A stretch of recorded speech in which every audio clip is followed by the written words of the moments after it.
What happens when perfection becomes your prison? When technology gives you everything you wanted, except the one thing that matters most. Welcome to stories that explore the razor's edge between human and machine, between what we gain and what we lose in our quest to transcend our limitations. I'm bringing you The Last Touch, a 7-part cyberpunk journey about a pianist who must choose between flawless performance and authentic expression. But this is just the beginning. If you're ready to dive deep into futures that feel disturbingly possible, hit that subscribe button and join me in exploring what it truly means to remain human in an age of artificial perfection. Your next addiction to storytelling starts now. The accident. The rain hammered against the reinforced glass of the maglev transport as Helena Chin pressed her forehead to the cool surface, watching Neo-Singapore's neon arteries pulse through the darkness. Her fingers, those precious, irreplaceable fingers, drummed against her leather satchel in unconscious rhythm, practicing the Rachmaninoff she would perform tomorrow night at the Meridian Hall. 26 years old, and already the critics called her the voice of her generation, the last true romantic in a digital age. She flexed her hands, feeling the familiar ache in her tendons from hours of practice. These hands had been her universe since childhood. 10 perfectly calibrated instruments that could coax tears from titanium-hearted executives and make AI algorithms pause in something resembling wonder. Her grandmother's Steinway, now housed in her climate-controlled apartment 40 floors above the city's chaos, had been her sanctuary, her confessional, her church. The transport shuddered to a halt at the conservatory district. Helena gathered her things, her mind already racing through tomorrow's performance. Rachmaninoff's Third, the Everest of piano concertos, a piece that had broken lesser musicians and elevated the worthy to immortality. She had been preparing for this moment her entire life. The accident happened in the space between heartbeats. A delivery drone, its navigation system corrupted by a solar flare that the weather networks had failed to predict, careened through the transport station's supposedly impenetrable force field.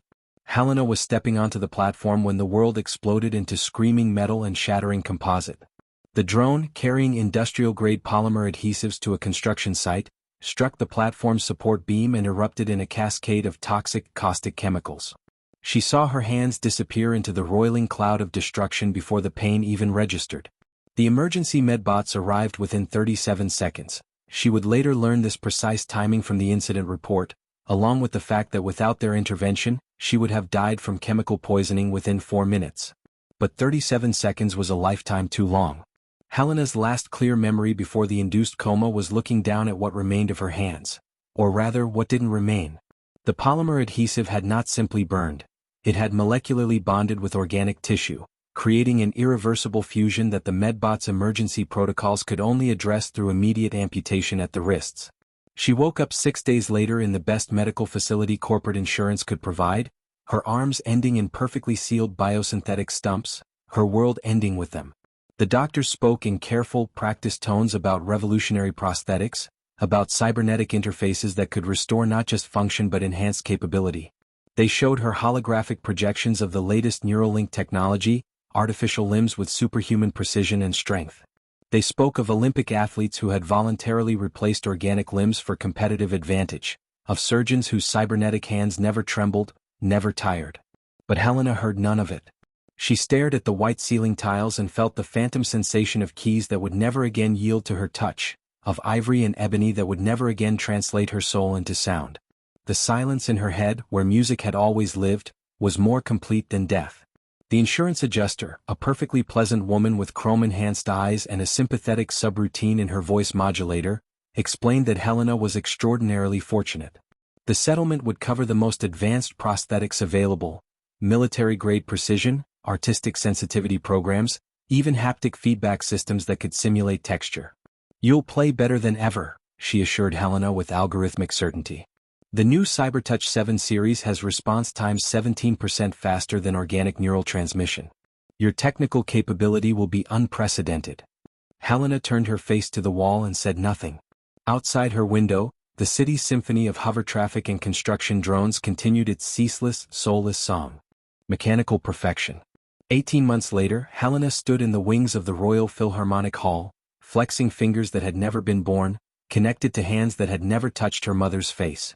The CyberTouch 7 prosthetics were works of art in themselves, brushed titanium and synthetic nerve fiber, powered by microfusion cells and guided by quantum processors that could calculate the precise pressure needed for every key, every dynamic marking, every subtle gradation of touch that separated competent from transcendent. She raised her artificial hands and watched servos were silently beneath translucent synthetic skin. The neural interface was seamless. When she thought play, they played. When she imagined a crescendo, they delivered it with mathematical precision.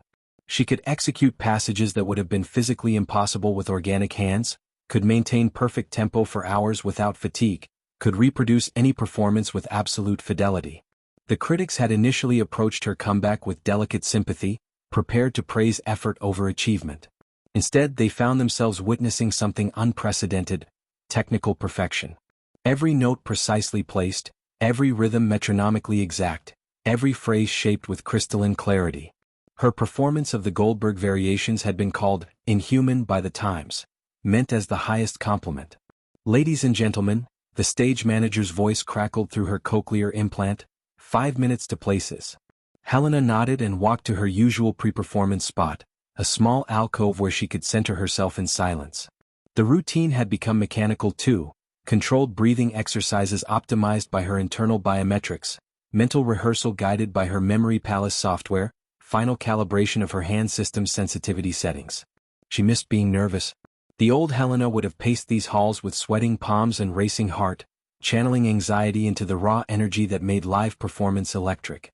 Now her cardiovascular system remained stable, her synthetic hands incapable of perspiration, her modified nervous system buffered against the chemical rush of adrenaline that had once been her creative fuel. The notification chimed softly in her auditory implant: showtime. Helena walked onto the stage to thunderous applause, her movements graceful and assured. The Steinway concert grand gleamed under the lights like a faithful friend. She seated herself at the bench, adjusted the height with mechanical precision, and placed her hands on the keys. Chopin's Ballade No. 1 in G minor, a piece that had once made her weep in practice rooms, that had torn from her chest like prayer and passion intermingled. Now it flowed from her fingers like liquid mathematics, every ornament perfectly placed, every rubato calculated to emotional maximum impact. The audience sat transfixed by the technical mastery on display. But Helena felt nothing. She watched her hands navigate the keyboard with impossible grace, executing passages that organic fingers would stumble over, shaping phrases with computer-aided perfection. The music was flawless. It was also dead. Through her enhanced hearing, she could detect the minute mechanical sounds her prosthetics made: servo adjustments, pressure redistributions, data flowing through fiber optic nerves. The sounds no audience would ever hear, but which had replaced the subtle whisper of skin against ivory, the almost imperceptible give of living tissue responding to living music. The piece built to its climactic moment, the passage where emotion should have overwhelmed technique, where the pianist's humanity should have blazed through the notes like fire through paper. Helena's hands delivered it with surgical precision, every note crystalline and cold. The applause was deafening. Critics would later write of witnessing the evolution of musical performance, of humanity enhanced by technology into something greater than the sum of its parts. They would speak of precision previously unattainable, of musical expression freed from the limitations of flesh. Helena smiled and bowed, her face a mask of professional gratitude. Inside, she catalogued the performance with mechanical satisfaction. 0 errors, optimal dynamic range, perfect tempo consistency. By every measurable standard, it had been a triumph. By the only standard that mattered to her, the indefinable quality that made music more than organized sound, it had been a failure as complete as the accident that had taken her hands. As the curtain fell, Helena looked at her artificial fingers and wondered if she had traded her soul for perfection, and whether that transaction could ever be reversed. The hollow crown. The reviews arrived by dawn, flooding Helena's neural feed with superlatives that felt like obituaries. Transcendent. Superhuman. The future of musical performance. Each critic seemed to compete for the most effusive praise of her technical achievement, and each word carved deeper into the growing hollow where her love of music had once lived. Helena dismissed the notifications and stood at the floor-to-ceiling windows of her apartment, watching the city wake up in layers. At ground level, the old district stirred with human-scale commerce, street vendors, repair shops, the stubborn analog holdouts who refused the seamless efficiency of the upper levels. 50 floors up, her world moved with digital precision. Climate controls adjusting to her biometric data, coffee brewed to molecular specifications, schedule optimization algorithms already planning her day. Her grandmother Steinway sat in the apartment center, a relic from a time when instruments required human imperfection to sing. Helena approached it with the same reluctance she might approach a grave. The keys felt different under her synthetic fingers, not wrong exactly but translated. The tactile sensation arrived as electrical impulses interpreted by quantum processors, accurate but somehow secondhand. She began the warm-up exercises that had once been meditation, now mere mechanical preparation. Scales flowed like water, every note mathematically spaced, every finger movement optimized for efficiency. Her practice software tracked her performance in real time, noting microscopic improvements in already perfect technique. The doorbell's chime interrupted her mechanical reverie. Through the security system's neural feed, she saw a figure she didn't recognize, an older man in unfashionable clothes, carrying what appeared to be an actual paper envelope. "Miss Chin?" The man's voice carried traces of an accent she couldn't place, unfiltered by vocal enhancement software. "My name is Miguel Vasquez. I'm a watchmaker. I have something that belongs to you." Helena frowned. She owned no mechanical timepieces. Her chronometer was integrated into her nervous system, atomic accurate and constantly synchronized with the global network. But something in the man's manner, a careful deliberateness that reminded her of musicians from before the enhancement age, made her curious enough to invite him up. Miguel entered her apartment with the awkward reverence of someone unaccustomed to such sterile perfection. His eyes, Helena noticed, were unenhanced, simple brown, with the slight cloudiness of age and the network of lines that came from squinting at minute details by natural light. "I knew your grandmother," he said simply, producing the paper envelope. "Elena Chin was one of my best customers. She brought her watch to me for 40 years, a 1952 Patek Philippe that her own grandmother had given her. When she died, she left instructions that it should come to you, but only when you truly needed it." Helena stared at the envelope, recognizing her grandmother's careful handwriting on the outside. For Helena, when the music stops singing. "I don't understand," Helena said. "My grandmother died 5 years ago. Why now?" Miguel's hands, she noticed, were scarred and stained with the patina of decades working with metal and oil. They moved with the same careful precision her grandmothers had possessed at the piano, the result of a lifetime spent in service to mechanisms that required human touch to function properly. "She made me promise to watch your career," Miguel said. "To wait until I saw the signs she described. She said I would know when the music had stopped singing for you, when perfect technique had replaced imperfect love." The words hit Helena like a physical blow. She took the envelope with artificial hands that registered its weight and texture perfectly while feeling nothing of its emotional significance. Inside was an antique pocket watch, its gold case worn smooth by generations of handling. A folded letter, in her grandmother's familiar script, explained its history, passed down through 4 generations of women who had loved music, each adding their own patina of use to its surface. "It doesn't keep perfect time," her grandmother had written. "It gains nearly 30 seconds each day, and the mainspring needs winding every morning. But it has something that all our perfect digital timepieces lack. It has been touched by love. Every day it was wound, it felt the warmth of human hands. Every day it ran, it carried the irregular rhythm of a human heart."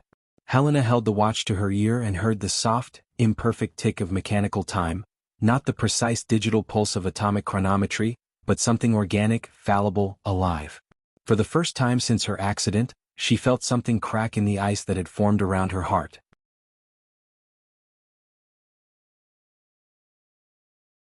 The watchmaker's wisdom. Miguel's workshop occupied the ground floor of a building that predated the smart city renovations, its brick walls unaugmented by displays or neural interfaces. Stepping inside felt like traveling backward through time to an age when making things required more than program fabricators and quantum printers. Helena stood in the doorway, overwhelmed by the sensory chaos that her enhanced systems had learned to filter from her daily experience.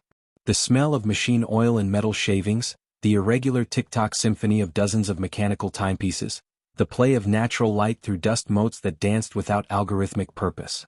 "Welcome to the analog world," Miguel said, gesturing her inside. "Mind the step, the floor's not level. Hasn't been for 60 years.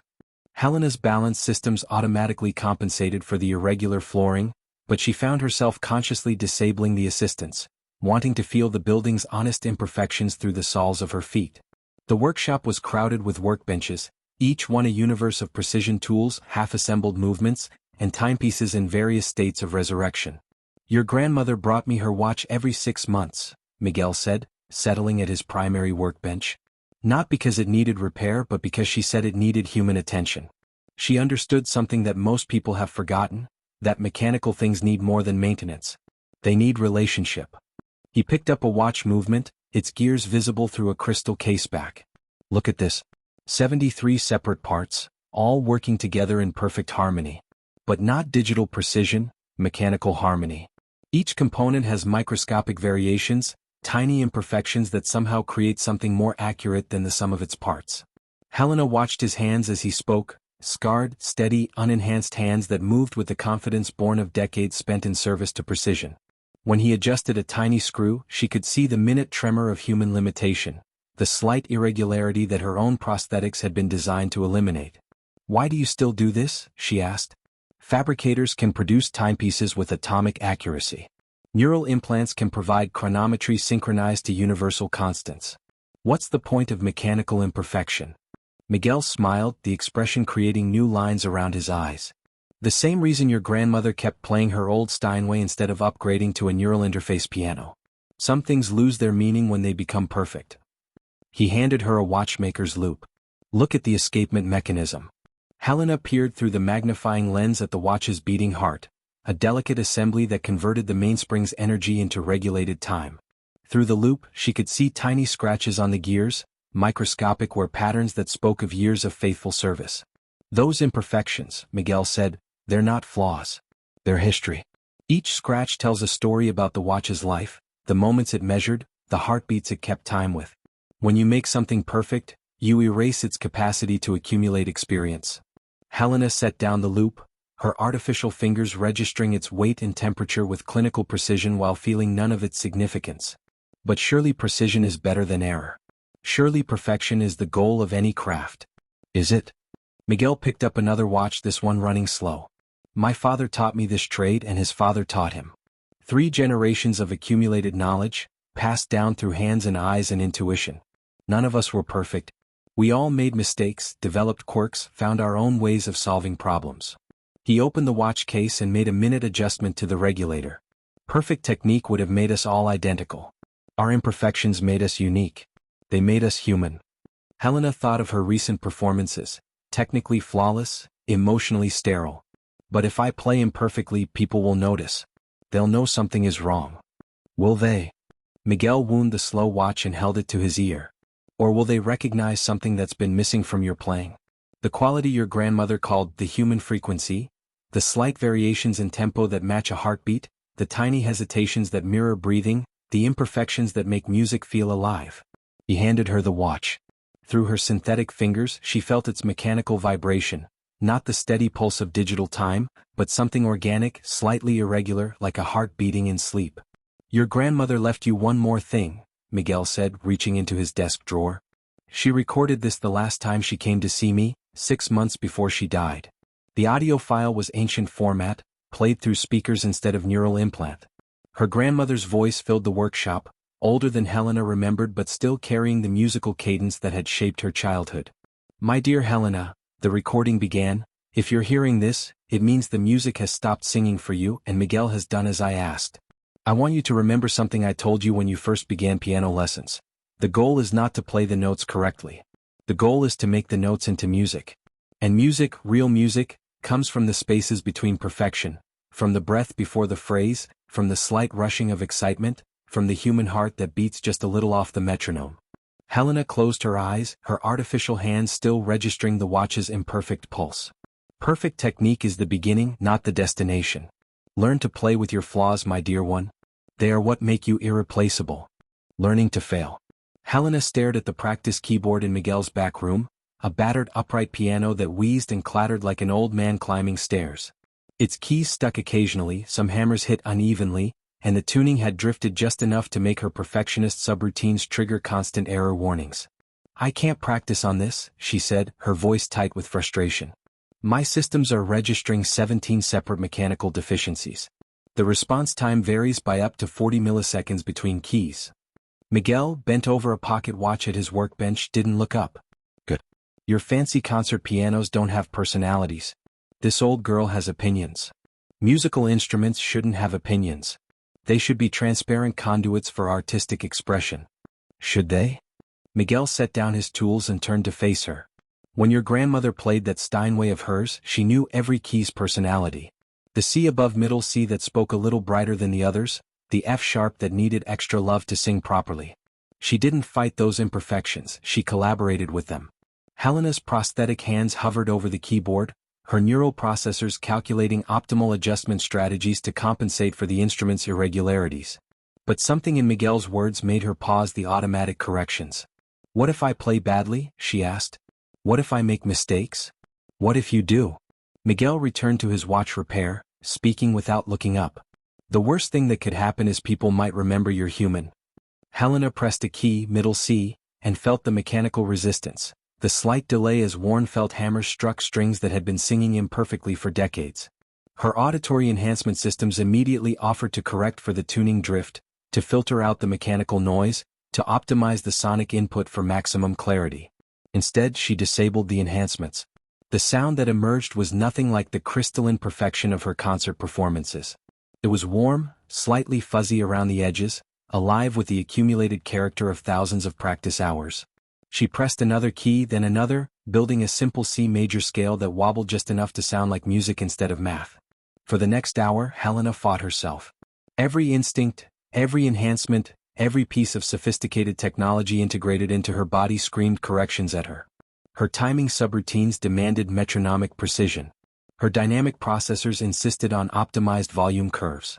Her finger positioning algorithms calculated the mathematically perfect approach to every key. She ignored them all. Instead, she tried to remember how it felt to play before the accident, when her hands were flesh and her mistakes were honest. She played simple melodies, children's songs, folk tunes, the basic exercises that had been her foundation before technique became her prison. And slowly something began to change. The old piano responded to her growing confidence like a friend recognizing an old acquaintance. When she pressed too hard, it complained with a harsh edge that taught her restraint. When she rushed a passage, it blurred the notes together in a way that made her slow down and listen. When she tried to force perfection, it refused to cooperate. It's teaching me, Helena said, wonder creeping into her voice. Miguel smiled without looking up from his work. Mechanical things are honest teachers. They can't be programmed to be encouraging when you're doing poorly, or diplomatic when you need hard truths. That piano will tell you exactly what you're giving it.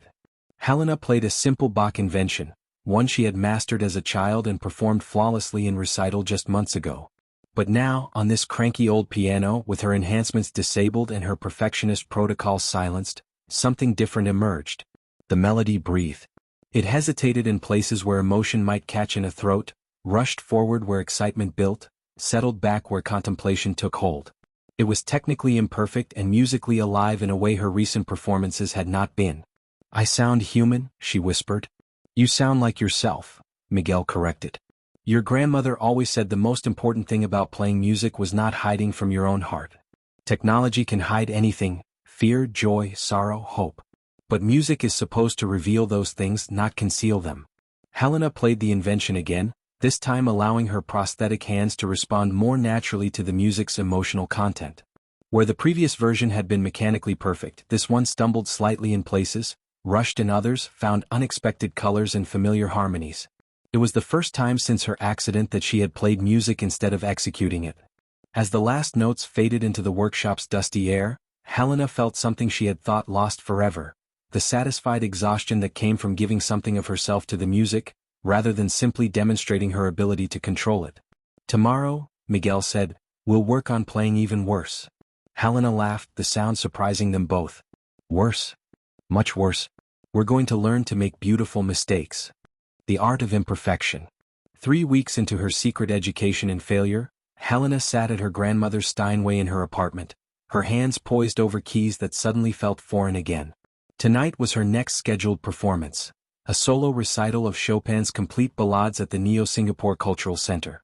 The program had been set for months, the tickets sold out, the critics primed for another display of her cybernetic perfection.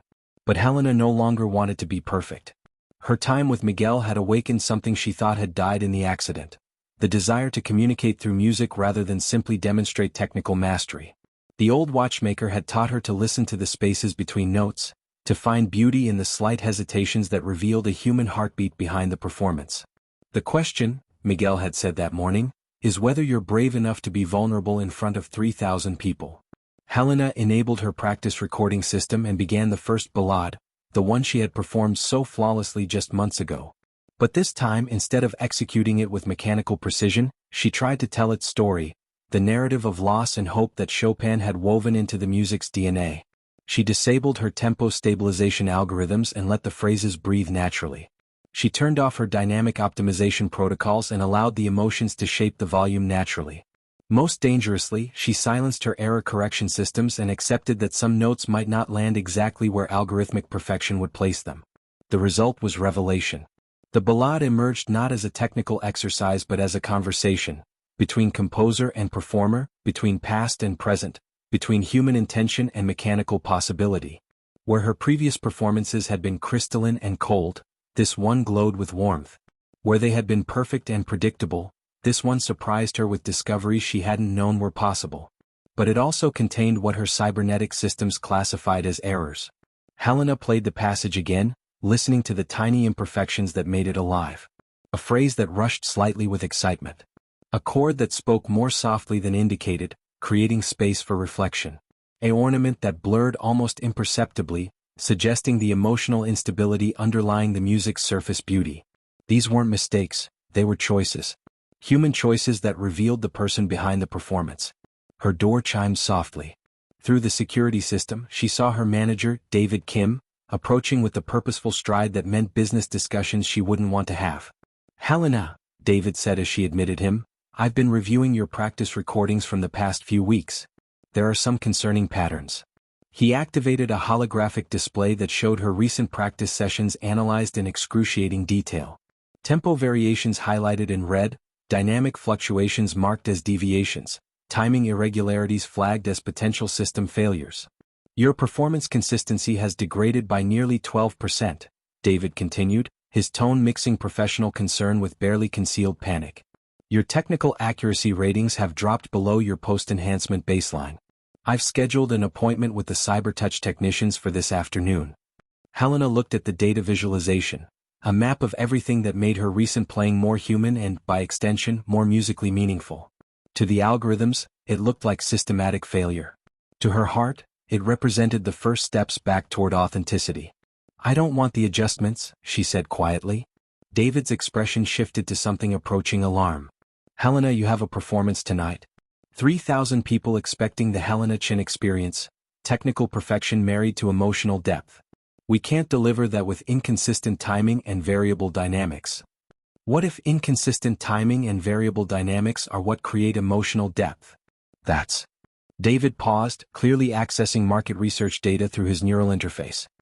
That's not what audiences want from enhanced performers. They want superhuman capability. They want to witness impossibility made possible. Helena turned back to her grandmother's piano and played a simple scale, letting it breathe and flex like a living thing. Each note slightly different from the last, each touch carrying the subtle variations that made it recognizably human. "What if what they really want is to feel less alone?" she asked. "What if perfect technique just reminds them of everything they can never be?" David was quiet for a long moment, his augmented eyes flickering as he processed implications and market projections. "The contracts are very specific about performance standards, Helena. If you deviate significantly from your established capabilities, there could be legal implications." Helena closed the piano lid gently, her artificial hands registering the solid thunk of wood and metal. "Then maybe it's time to renegotiate what capabilities matter." As David left, muttering about damage control and crisis management, Helena returned to her practice. She had 4 hours until the performance, 4 hours to decide whether to play it safe with mechanical perfection or risk everything for the possibility of making music that mattered. She thought of Miguel's words, "Your grandmother always said courage wasn't the absence of fear, it was playing beautifully despite being terrified." Tonight, she would discover what kind of artist she had become. The last touch. The cultural center's backstage area hummed with pre-performance energy, but Helena felt strangely calm as she prepared for what might be the most important performance of her life. Her hands, the synthetic marvels that had made her famous, felt different now, less like alien attachments and more like extensions of her renewed artistic spirit. Miguel sat in the artist's lounge looking uncomfortable in his one good suit, his weathered hands clutching the program. He had never attended one of her performances before, preferring, he said, to experience music in more intimate spaces. But tonight felt different to them both. Second thoughts? He asked as Helena joined him. Constantly, she admitted. But also something I haven't felt in years, excitement about discovering what will happen. Through the venue's sound system, she could hear the audience settling into their seats, their conversations creating the warm buzz of anticipation that no algorithm could replicate. These people had come expecting the Helena Chen they knew, the cyborg virtuoso whose mechanical perfection had redefined musical performance. They had no idea they were about to witness something unprecedented. An enhanced human choosing vulnerability over invincibility. 5 minutes, Miss Chen, the stage manager announced. Helena stood and walked to the wings, where she could see the concert grand waiting under the lights like a patient friend. Her grandmother's words echoed in her memory, the goal is not to play the notes correctly. The goal is to make the notes into music. She stepped onto the stage to thunderous applause, the familiar ritual of acknowledgement and expectation. But as she seated herself at the piano, something was different. Instead of immediately placing her hands on the keys in the mechanically precise position her training programs had optimized, she paused. She looked at her hands, these artificial marvels that could perform feats impossible for human flesh, and made a conscious choice to use them not as superhuman instruments, but as deeply human ones. The first notes of Chopin's Ballade No. 1 emerged not with the crystalline perfection audiences expected, but with something more precious, intention. Each phrase shaped by breath and heartbeat rather than algorithmic optimization, each harmony colored by emotional truth rather than technical demonstration. The audience noticed immediately. Where they expected mathematical precision, they heard organic flow. Where they anticipated superhuman capability, they discovered recognizably human expression. The change was subtle but unmistakable, like the difference between a photograph and a painting, between data and wisdom. Helena felt the music speaking through her rather than being executed by her. Her prosthetic hands, freed from their perfectionist programming, found colors and shadings in familiar passages that years of flawless technique had obscured. When she reached the ballade's climactic passage, the moment that had once blazed with cold fire, it now burned with something warmer and more lasting, authentic emotion. A ripple went through the audience as they recognized what they were witnessing. This wasn't the superhuman performance they had come to expect.